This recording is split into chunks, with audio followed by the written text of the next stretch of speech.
काला साया।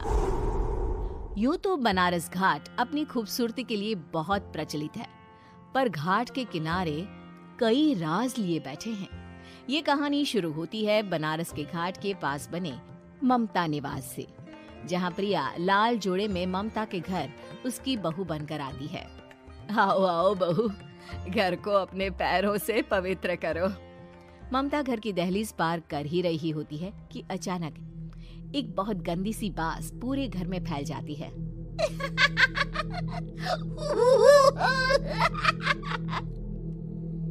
ये बदबू और ये आवाजें, ये कौन हंस रहा है माँ? अब ये पड़ोसी ना हमारे थोड़े अलग से है। कहाँ हम शाकाहारी और ये मांस मच्छी खाने वाले। छोड़, तू ध्यान मत दे और गृह प्रवेश कर।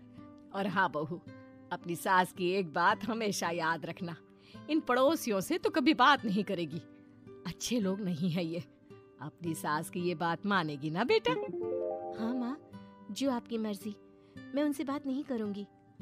अगले दिन प्रिया अपनी पहली रसोई बनाने रसोई घर में जाती है। ये छोकी बात तो नाक में जा रही है। एक काम करती हूँ, खिड़की खोल देती हूँ। प्रिया खिड़की खोलने जाती है। इतने जाले, लगता है इस खिड़की को कभी खोला ही नहीं गया। पर ऐसा क्यों?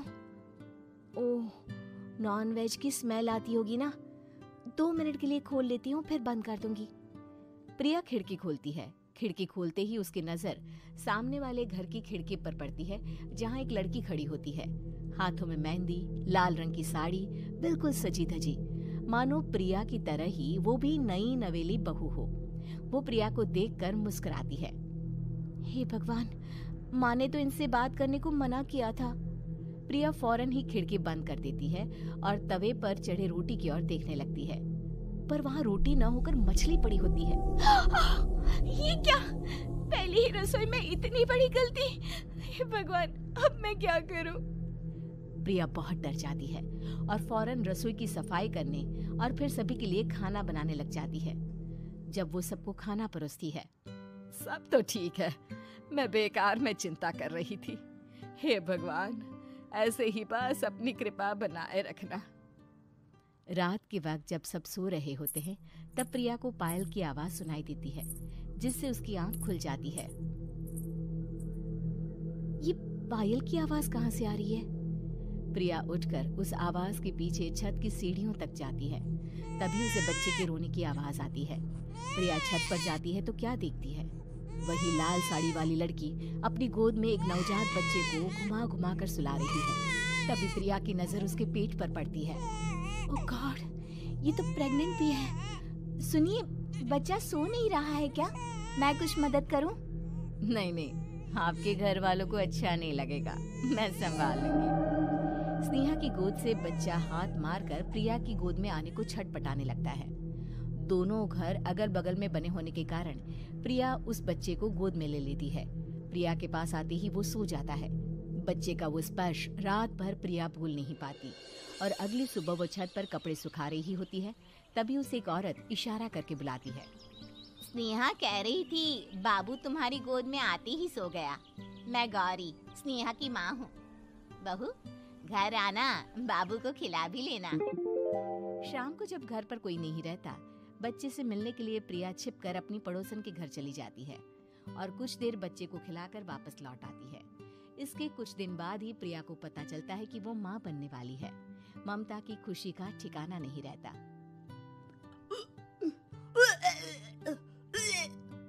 माँ जी, पता नहीं क्यों उल्टी आ रही है। प्रिया भागती हुई वॉशरूम में जाती है तो हरे और लाल रंग की उल्टी करती है। उस उल्टी में से कीड़े निकलते हैं। ये क्या? खून और ये कीड़े! माँ! माँ! प्रिया की आवाज सुनकर ममता दौड़ कर आती है, पर बेसिन में कुछ नहीं होता। प्रिया हक्की बक्की रह जाती है। ये सब क्या हो रहा है? प्रिया घबरा जाती है और अपने कमरे में जाकर सो जाती है। डर के कारण वो इतनी थक जाती है कि उसकी आंख लग जाती है। तब उसे ऐसा लगता है उसके पेट पर मानो कोई बैठा हुआ हो। कौन हो? प्रिया के पेट पर एक 5 महीने की बच्ची बैठी हुई थी, जो बुरी तरह जली हुई थी। माँ, तुम ही मुझे लाई ना अपने पेट में। मैं तुम्हारी माँ नहीं हूँ। कौन हो तुम?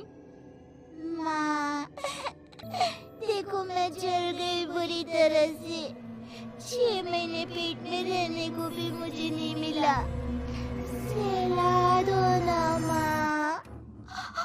बचाओ, बचाओ, माँ। ममता दौड़कर कमरे में आती है। प्रिया की बातें सुनकर वो सब समझ जाती है। तू कहीं बगल वाले घर में तो नहीं जाकर आई ना बहू?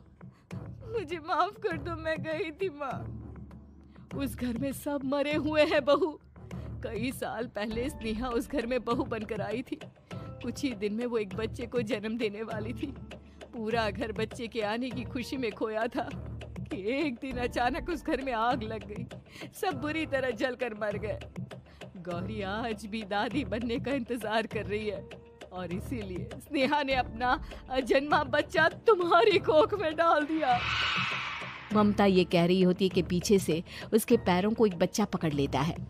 दादी, दादी। माँ, स्नेहा की गोद में यही बच्चा था। ये बच्चा कौन है फिर? तेरी मौत है। तेरी भी दादी। जिस चीज का ममता को डर था वही हो गया। ममता निवास के ऊपर मौत ने चादर बिछा दी थी। प्रिया का पेट ऐसे बढ़ जाता है मानो 9 महीने का हो। 2 हाथ उसके पेट से बाहर निकलते हैं। बहू, संतोष को फोन कर, किसी पंडित जी को बुला बहू। प्रिया का पति भागता हुआ घर आता है। ये तो होना ही था माँ। तेरा पाप तेरे सामने आ गया तो तू सह नहीं पा रही है। स्नेहा घर में आग लगी नहीं थी, माँ ने लगाई थी प्रॉपर्टी की लालच में। और वो बच्चा मेरी पहली पत्नी का बच्चा है, मेरा बेटा, जो कि उस आग की चपेट का शिकार हो गया था। मैंने तुमसे ये सब माँ के कहने पर छुपाया था। मुझे माफ कर दो प्रिया। तुम अगर चाहो तो यहाँ से जा सकती हो। मैं तुम्हें किसी भी बंधन में रखना नहीं चाहता। मेरी शादी हुई है आपसे, मैं आपको छोड़ नहीं सकती, पर उससे पहले हमें स्नेहा, उसकी माँ और बच्चे की आत्मा की शांति करवानी होगी। संतोष और ममता गौरी के घर जाते हैं। अंदर सब कुछ जला हुआ होता है। जमीन पर जली हुई लाशें बिखरी हुई थी। ममता रो रो कर अपनी करने की माफी गौरी से मांगती है। प्रिया स्नेहा के घर वालों का अंतिम संस्कार करवा देती है और ममता निवास फिर से आत्माओं के साए से मुक्त हो जाता है।